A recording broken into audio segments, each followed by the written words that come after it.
नमस्कार साथियों, जय हिंद। और पिछली बार हमने नॉर्मल फॉर्म देखी थी। आज हम एक नया कंसेप्ट पढ़ेंगे और उस पे बेस क्वेश्चन देखेंगे। चलिए स्टार्ट करते हैं। नए कंसेप्ट भी देखेंगे और उस पे बेस क्वेश्चंस भी करेंगे, ठीक है। चलिए बच्चों, तो आपके कंसेप्ट क्या है? देखिए, ये कंसेप्ट वही है जो आपने पहले भी पढ़ा था क्लास 11th में, कि अगर हम पे ये एक्सिस हो, एक्स और वाई, यहाँ पे ओरिजिन हो, और ये अगर कोई लाइन है, ठीक है, और हम कोई भी पी पॉइंट मान ले, जैसे ये पी पॉइंट मान लिया, तो पी पॉइंट का परपेंडिकुलर डिस्टेंस किससे? इस लाइन से। आपने पढ़ा था उसका फार्मूला क्या होता है? ये होता है A x one plus B y one plus D. Z तो होता ही नहीं है क्योंकि जेड तो प्लेन के लिए होता है, ठीक है। लाइन में तो सिर्फ एक्स और वाई होता है। तो आपने क्या पढ़ा था? Mod of a x one plus B y one plus D upon under root A square plus B square. बस उसी को कंटिन्यू करके ये कौन सी फॉर्म होती है? Length of perpendicular from any point to the line, या length of perpendicular from origin to the line. Origin होता है तो x1 y1 की जगह 0 0 आ जाता है। उसी को हमने कंटिन्यू करके प्लेन के फॉर्म में बनाया है। तो हमने क्या लिखा? देखो, हमने लिखा कि P एक ऐसा लेंथ है of the perpendicular drawn from the P point to any plane, ठीक है। कोई प्लेन अगर आपने बनाया यहाँ पे, जैसे कोई प्लेन बनाया ये, ठीक है, तो P पॉइंट से इस पर हमने क्या गिरानी है? लेंथ ऑफ परपेंडिकुलर गिरानी है और उसका नाम बोल देंगे स्मॉल p, ठीक है। लेंथ ऑफ परपेंडिकुलर गिरानी है और उसका नाम क्या बोल देंगे? स्मॉल p बोल देंगे। कोई दिक्कत वाली बात नहीं है, ठीक है। तो स्मॉल p बोल देंगे। अब इन्होंने क्या बोला? मान लीजिए उस p पॉइंट का पोजीशन वेक्टर ओरिजिन से कितना है? a वेक्टर है, और प्लेन की इक्वेशन है r dot n is equal to q, ठीक है। तो हमारा उन्होंने बोला लेंथ ऑफ परपेंडिकुलर जो होगी ये p, अगर मैं इसे स्मॉल p बना दूं तो आपको कन्फ्यूज़न नहीं होगी। p तो हमारा पॉइंट है, स्मॉल p हमारी लेंथ है। कहाँ से? इसी p पॉइंट से परपेंडिकुलर डिस्टेंस किधर पे? प्लेन पे, ठीक है। तो p का फार्मूला क्या हो जाएगा? कुछ नहीं, r की जगह हमने अब a लाना है बस। तो हम लिखेंगे इस माइनस क्यू को इधर ले आएंगे, तो ये तो वैसे ही बनना था r dot n minus q, but अब r का काम कौन करेगा? r हमारा क्या है? पोजीशन वेक्टर है, कोई भी जनरल पॉइंट है। आज वो जनरल पॉइंट कौन बन गया? a बन गया, क्योंकि a तो यहाँ पे टिकेगा ही ना। तो p लेंथ कितनी हो जाएगी? a dot n minus q upon mod of n, ठीक है। a dot n minus q upon mod of n, a dot n minus q upon mod of n। r की जगह कौन आ गया? a आ गया। बट अगर वही बात ये p पॉइंट ओरिजिन हो जाता तो आपने क्या लिखना है? ए वेक्टर को जीरो वेक्टर लिख देना है।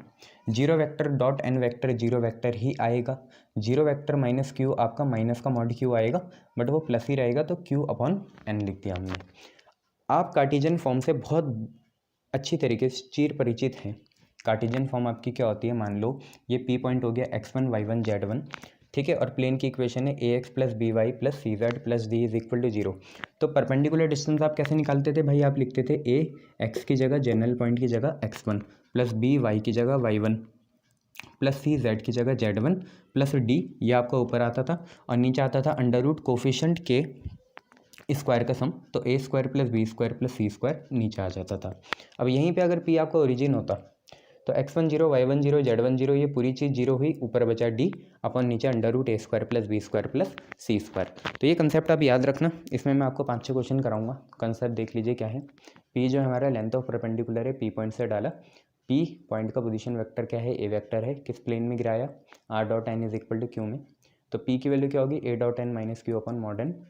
अगर आपका ए वेक्टर ओरिजिन है तो ए वेक्टर 0 के बराबर होगा, 0 डॉट एन 0 ही आएगा, 0 माइनस क्यू, आपने क्यू लिख दिया, क्यू अपन एन आया, माइनस प्लस से यहाँ कोई फ़र्क नहीं पड़ता, ठीक है। देन उसके बाद अगर पी लेंथ ऑफ परपेंडिकुलर है, कहाँ से? हमने मान लिया P point x1 y1 z1 से, कहाँ पे? प्लेन में। प्लेन क्या है? ax plus B y plus C z plus d is equal to 0 है। तो पी पॉइंट की वैल्यू क्या होगी? Mod of ax1 plus B y one plus C z one plus d upon under root A square plus B square plus C square. ये 2D concept में भी था पिछली बार लाइन में, तो इतनी घबराने की बात नहीं है। अपने मन को समझाओ कि ये पिछली बार भी था, ठीक है। और x1 y1 z1 अगर ओरिजिन होगी 0, 0, 0, तो सिर्फ ऊपर डी बचेगा, ठीक है। इतनी ही चीज़ें थी। अब हम क्वेश्चन की स्टार्ट कर रहे हैं। देखिए क्वेश्चन क्या है। क्वेश्चन आपसे कह रहा है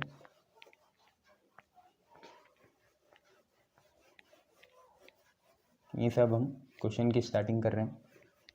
देखिए क्वेश्चन आपसे क्या कह रहे हैं।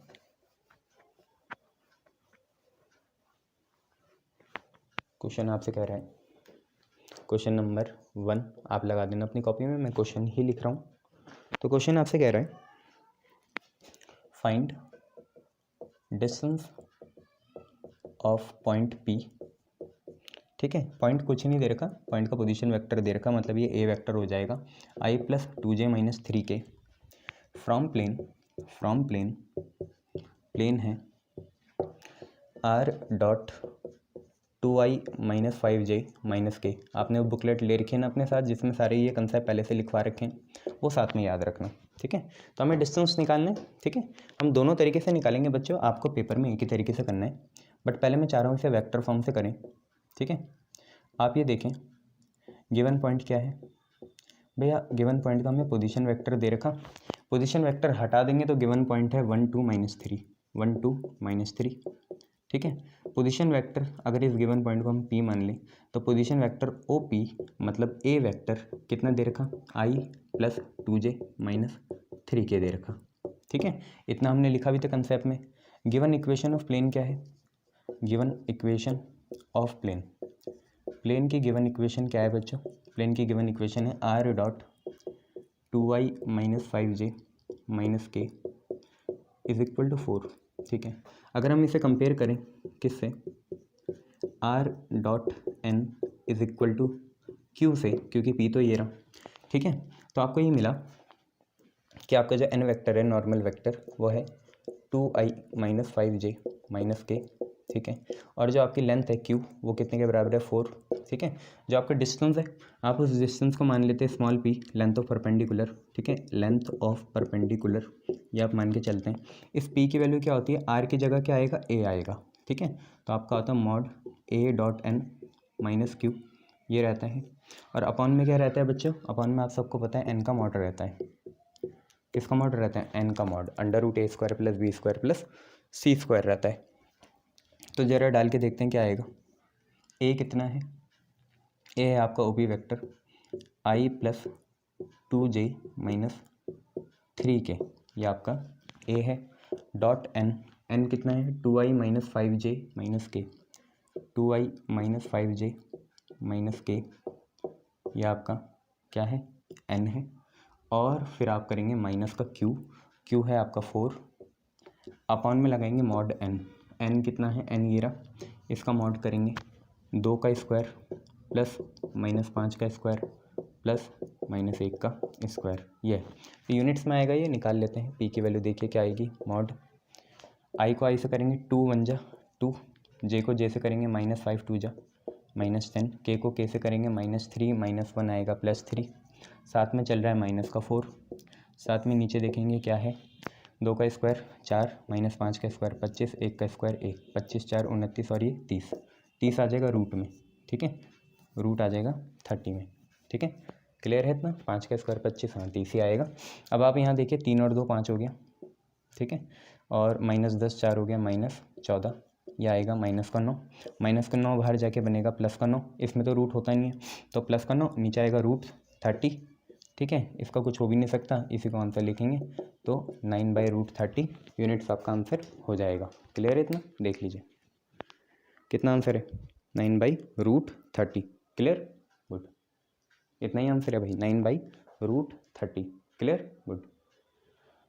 चलिए सर हमें तो ये वेक्टर फॉर्म अच्छी नहीं लग रही, आप इसे कार्टेशियन फॉर्म में भी बता दो एक बार, तो हम कार्टेशियन फॉर्म में भी करने की कोशिश करते हैं इसे, ठीक है। देखिए कार्टेशियन फॉर्म में कैसा होगा, इसको एक बार कार्टेशियन फॉर्म में भी करने की कोशिश करते हैं, ठीक है। तो 9/√30 आना चाहिए, एक बार किसी एक से करना बच्चों आप, है ना, वेक्टर फॉर्म से कर लेना या कार्टेशियन फॉर्म से कर लेना। तो कार्टेशियन फॉर्म में पॉइंट P जो गिवन पॉइंट होता है x1 y1 z1, वो पॉइंट P कितने के बराबर है, यहीं से निकलेगा, x1 है 1, y1 है 2, z1 है -3, क्लियर है। प्लेन की इक्वेशन क्या है, गिवन प्लेन की इक्वेशन क्या है, प्लेन की इक्वेशन आपको ये दे रखी ना, r dot 2i minus 5j minus k, इसमें कार्टेशियन फॉर्म के लिए r को खोल लो, r हो जाएगा xi plus yj plus zk, बेटा ये x1 है, जनरल पॉइंट नहीं है, पर्टिकुलर पॉइंट है, जनरल पॉइंट है zk, ये आपको याद रहता है, ये r को ऐसे ही खोलते हैं। आगे बढ़ेंगे 2i माइनस 5j माइनस का k बराबर कितने के 4k, अगर हम इसे ठीक से खोलें तो 2 और x हो गया 2x माइनस 5 और y हो गया माइनस 5y, z और -1 हो गया -z, उधर आया 4, ठीक है, ये हो गया। अब ये वही फॉर्म है A x plus B y plus C z, 4 को इधर ले जा लीजिए तो माइनस का 4 इज इक्वल टू 0, कन्फ्यूज़ मत हो ना, इधर होता है, ठीक है। Plus d is equal to 0, सब चीज़ें आपको पता चल गई कौन किसके बराबर है। डी की वैल्यू -4 है, बाकी सब चीज़ें आपको पता ही है, ए कितना है, बी कितना है, सी कितना है, ठीक है। तो आपको पता है डिस्टेंस होता है P mod A x1 plus B y1 plus C z1 plus D upon under root A square plus B square plus C square, और यही चीज़ आती है यूनिट्स में। अगर हम इसे सॉल्व करें तो आप देखिए बच्चे ए कितना है, ए कुछ और नहीं है, ए 2 है, ठीक है। आप ये देखिए x1 कितना है, x1 है 1 इंटू 1 प्लस बी कितना है, बी आपका है बेटा -5, ठीक है। और y1 कितना है, y1 है आपका 2 प्लस सी कितना है, सी आपका है -1, z की जगह z1 कितना है -3 और प्लस डी आपका कितना है -4, यहाँ पे -4 लिखा, ठीक है। पूरा देख लेना क्या लिखा, -1 -3 फिर -4 अपॉन अंडर रूट ए square plus B square plus सी स्क्वायर, 2 का स्क्वायर प्लस -5 का स्क्वायर प्लस -1 का स्क्वायर, ये चीज़ चलेगा। तो पी की वैल्यू देखो कितनी आ जाएगी, 2 आ गया, -5 2 -10 -3 -1 प्लस का 3 माइनस का 4 और नीचे से 2 का स्क्वायर 4 प्लस 1 5 5 प्लस 25 30 रूट का। तो इसे सॉल्व करेंगे तो ये कितना आ गया, 3 और 2 5 5 -14 -9 का मॉड होगा 9/√30 यूनिट्स। इसका भी आंसर वही आएगा 9/√30 यूनिट्स, कोई दिक्कत वाली बात नहीं है, इसका भी आंसर वही है 9/√30 यूनिट्स। क्लियर इतना, इसका भी आंसर वही है 9/√30 यूनिट्स। चलिए नेक्स्ट क्वेश्चन करते हैं। लाइट को कुछ हिसाब आज अच्छा नहीं लग रहा है ना सर, हाँ जी साफ़ नहीं है कुछ हिसाब, समझ में नहीं आ रहा मुझे। चलो कोई नहीं, इतना ठीक है, हाँ इतना ठीक है। चलो नेक्स्ट क्वेश्चन करेंगे, क्या है नेक्स्ट क्वेश्चन देखिए।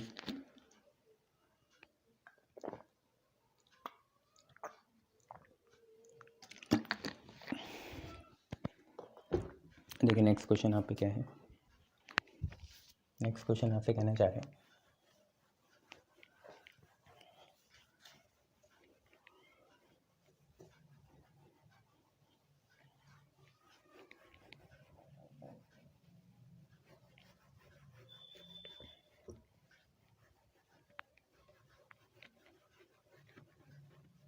देखिए नेक्स्ट क्वेश्चन क्या है, आपको बोला फाइंड, प्रैक्टिस करो ना अच्छे से, find distance of point 2, 3, 4 from plane. अब जैसे भी आपको दे रखा है वैसे ही कर लेना, कोई दिक्कत नहीं है ना, जो आपको सहज लगता है, वेक्टर फॉर्म कर लो या कार्टेशियन कर लो, वो आपकी मर्जी है। 3i - 6j प्लस 2k, याद रखना डी इस साइड होना चाहिए, plus 11 is equal to 0।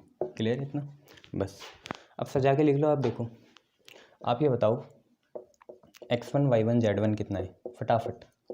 x1 y1 z1 है आपका 2 3 4, ठीक है शाबाश। मैं आपसे पूछूँ ए बी सी क्या है, तो आपने बोलना है सर ए बी सी यही है, 3 -6 और 2, ठीक है। मैं आपसे पूछूँ डी कितना है, तो डी आप बोलोगे +11 है, ठीक है। मैं आपसे पूछूँ लेंथ ऑफ परपेंडिकुलर क्या होगी, जो हमें निकालना है डिस्टेंस, तो वो होगा mod of a x1 plus B y1 plus C z1 plus D upon under root A square plus B square plus C square. Sir पहले में इतना टाइम क्यों लग गया, पहले मैं कंसेप्ट समझा रहा था इसलिए ना, दोनों फॉर्म से समझाया, अब तो सीधा कर सकते हैं। तो पी की वैल्यू देखो कितनी आएगी, ए कितना है 3, x1 कितना है 2, 3 × 2 प्लस बी कितना है -6, y1 कितना है 3 प्लस सी कितना है सी 2 है, ठीक है। z1 कितना है, z1 है 4 प्लस डी कितना है 11 अपॉन अंडर रूट ए square plus B square plus सी स्क्वायर, 3 का स्क्वायर प्लस -6 का स्क्वायर प्लस 2 का स्क्वायर, ये है, ठीक है। और यहाँ लगा देंगे यूनिट्स, ठीक है। तो देखो कितना आएगा, 3 2 जा 6, 6 3 जा 18, 4 2 जा 8 प्लस 11 अपॉन नीचे 3 का स्क्वायर 9, 6 का स्क्वायर 36, 2 का स्क्वायर 4, तो ये आएगा √49, ठीक है। अब इसे सॉल्व कर लेंगे। देखो -18 10 कितना होगा, -18 8 -10 6 -10 -4 और 11 माइनस 4 7, तो 7/7 आएगा क्योंकि √49 भी 7 होता है, दोनों कैंसिल होंगे। 1 यूनिट डिस्टेंस होगा, यूनिट्स नहीं लगाना, यूनिट होगा। तो 1 यूनिट डिस्टेंस इसका क्या होगा, आंसर होगा। चेक कर लीजिए, ठीक है, गुड, इतना क्लियर है। चलिए सर एक और करा दो, कोई बात नहीं बच्चे, आप जितने बोलेंगे उतने करा लेंगे, करने वाले बनो बस, ठीक है।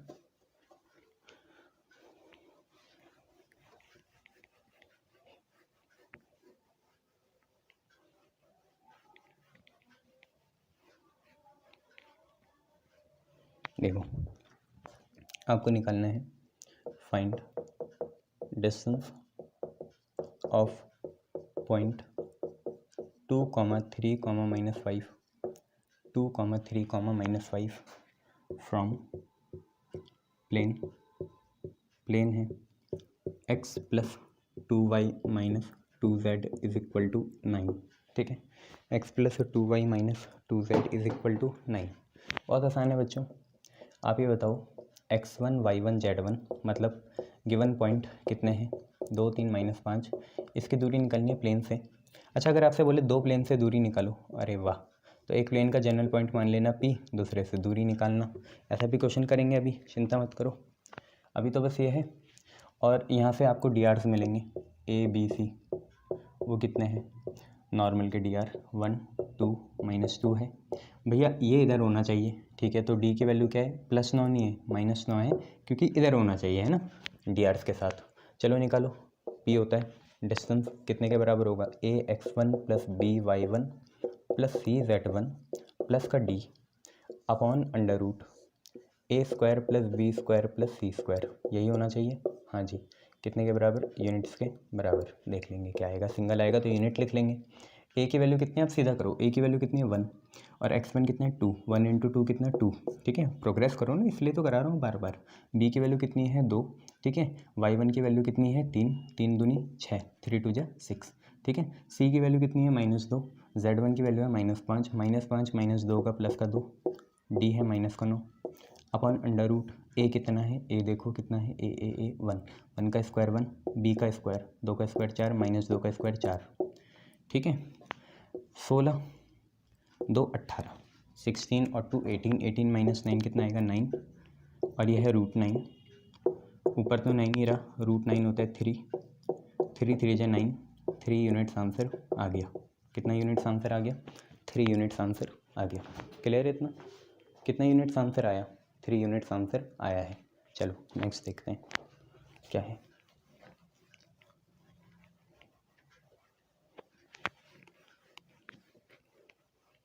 समझ में आ रहा है, हाँ आवाज़ साफ आ रही है, जी सर। चलो नेक्स्ट करो, मजाक ड्रामा करूँ, नहीं सर।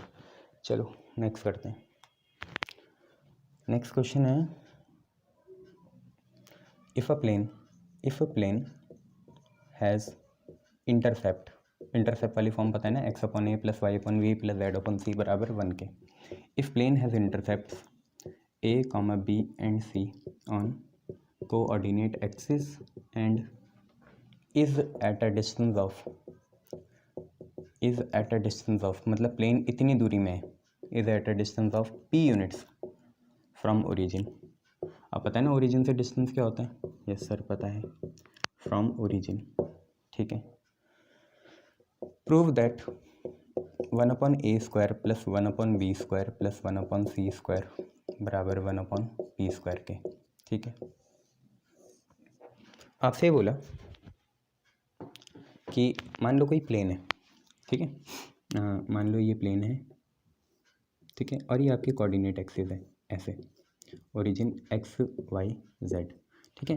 प्लेन ने x एक्सिस के अराउंड इंटरसेप्ट बना रखा है यहाँ तक a, ठीक है, y एक्सिस के अराउंड यहाँ तक इंटरसेप्ट बना रखा है b, और z एक्सिस के अराउंड यहाँ तक इंटरसेप्ट बना रखा है c। प्लेन बाहर होगा भाई, है ना, और प्लेन की ओरिजिन से दूरी कितनी है, p यूनिट्स है, ऐसे ये लेंथ है p यूनिट्स, है ना, p बड़ा ही बोल रखा है उन्होंने, p यूनिट्स है, ठीक है। पॉइंट आप कुछ भी मान लो, a मान लो, है ना, परपेंडिकुलर डिस्टेंस होगा ये। तो हमें कुछ प्रूफ करना है, तो आपको पता है equation of plane in intercept form, पहले तो वही देखेंगे, equation of plane in intercept form में प्लेन की इक्वेशन क्या होती है आपको पता है, एक्स उसके नीचे उसका इंटरसेप्ट ए, वाई उसके नीचे उसका इंटरसेप्ट बी, जेड उसके नीचे उसका intercept c is equal to 1। ठीक है, ऐसी होती है, 1 को इधर ले आओ तो ये बनेगा -1 इज इक्वल टू 0। ठीक है, ये होती है हम पे इंटरसेप्ट फॉर्म, कोई दिक्कत वाली बात नहीं है, ऐसे ही रहने दो।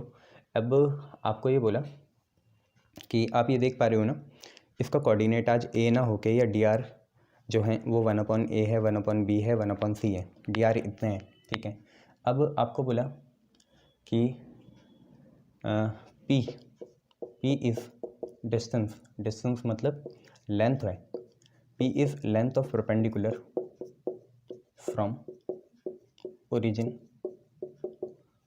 होता है 0,0,0। और बच्चों यही ओरिजिन आज का आपका क्या बन जाएगा, x1 y1 z1। ठीक है, तो p is the length of perpendicular from origin to plane.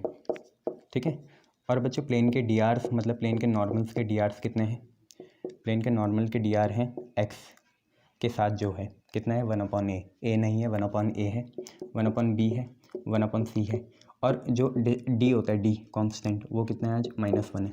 तो आपको फार्मूला पता है ना क्या होता है, p जो आपकी लेंथ है वो बराबर होती है, ठीक है, p जो आपकी लेंथ है वो बराबर होती है मॉड ऑफ कितनी ax1 या a डैश मान लो आज है ना, a डैश 1/a हो जाएगा, फिर b dash y1 plus c dash z1। नहीं तो आप कंफ्यूज हो जाएंगे सर a b c लें या 1/a लें, इसलिए मैंने जनरल फॉर्म जो है कॉमन फॉर्म उसमें a dash x1 b dash y1 c dash z1 प्लस d मान लिया है, और upon under root a dash का स्क्वायर प्लस b डैश का स्क्वायर प्लस c डैश का स्क्वायर ऐसा मान लिया है, यूनिट्स में आंसर निकलेगा। ठीक है, अब मिटा लेते हैं, जो चाहिए वो देख लेंगे। 1/a square plus 1/b square plus 1/c square बराबर होना चाहिए 1/p स्क्वायर के, ये हम निकाल लेंगे। देखते हैं कैसे, p लेंथ है, ठीक है, यहाँ पे ये लगाया, ठीक है, x1 y1 z1 कितना है 0 है, बट a डैश लिख लो, a डैश कितना है 1/a, साथ में x1 कितना है 0, b डैश कितना है 1/b, साथ में y1 कितना है 0, c डैश कितना है 1/c, साथ में z1 कितना है 0, d की वैल्यू है -1। ठीक है, upon under root a dash का स्क्वायर b डैश का स्क्वायर c डैश का स्क्वायर, a डैश है 1/a इसका चलेगा स्क्वायर, b डैश है 1/b इसका चलेगा स्क्वायर, c डैश है 1/c इसका चलेगा स्क्वायर। ये सारे देखो कंसेप्ट के क्वेश्चन हैं, आपको याद होने चाहिए। p सिंगल तो होगा नहीं इसलिए यूनिट्स लगा दिया। अब ये मिटाया और देखते हैं आगे क्या है। अगर हम देखें तो ऊपर ये चीज़ 0, ये चीज़ 0, ये चीज़ 0, मॉड ऑफ -1 + 1 ही आएगा।